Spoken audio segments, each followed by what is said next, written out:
Okay, so in this video, I'm going to give you a step-by-step on how to socialize either scared or semi-feral or feral cats and kittens. This particular kitten came to me a few days ago.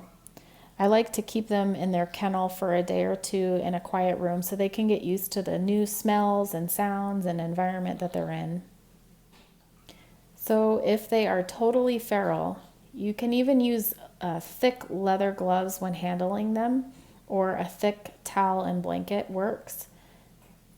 In this case, he's shy, maybe even semi-feral. He's hissed at me. Sometimes they spit at me or growl at me. I've given him some time to calm down in a quiet location, and now I want to start handling him as much as possible. So I take a blanket, and I'm going to reach in there with the blanket and grab him. I don't know if you can see this. With the blanket, touch him with it first. So I'm just going to grab him by the scruff of the neck. It actually is going to calm him. It doesn't hurt him. It's like a mother cat would do. With the blanket, firm.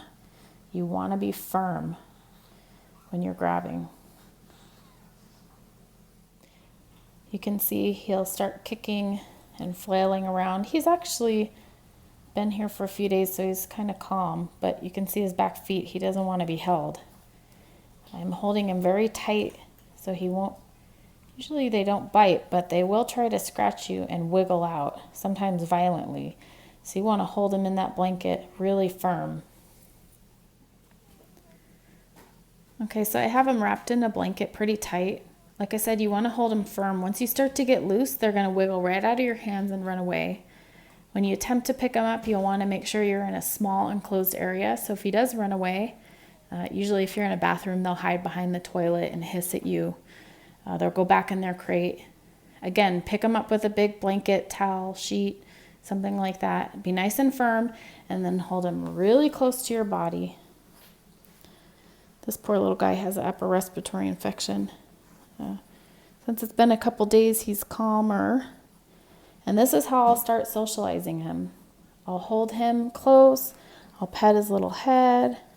He's not comfortable with it, but eventually he'll get comfortable with it. I carry him around the house when I can.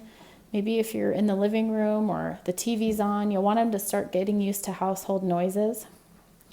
While he's in this position, I can either hand feed him some chicken baby food, make sure it has no onion in it, some dehydrated chicken treats, even soft, wet kitten food will work. So I'm getting him used to being around people, getting him comfortable around people. You can see he's trying to move. You want to hold him nice and tight. And once I have him tight, I just start patting him nice and tight, just like you do with a little baby. And I always say, pat like you mean it. He's going to know. He's going to feel your energy. If you're confident, he'll know it. If you're not confident, if you're scared and you're loose, he'll just wiggle right out of there and go right back to where he was going. So you want him to associate happy things with being in your presence. So hold him tight, keep him close, give him his treats, give him his food, and hold him often. So I'm holding him nice and tight. You can see when he's nervous, they call it airplane ears. They're flat, right? But he's going to get used to being around people.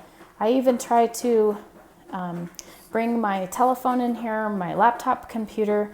I do some work while I'm in here. So he'll just start to associate comfortable things with me being in his presence.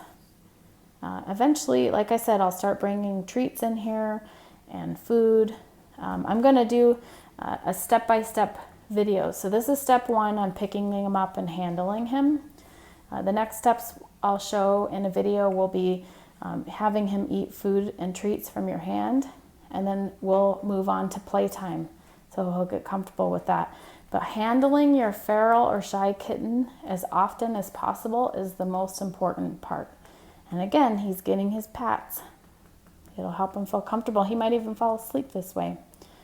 If you'd like to see our kittens, you can visit our Instagram account at My Foster Kittens.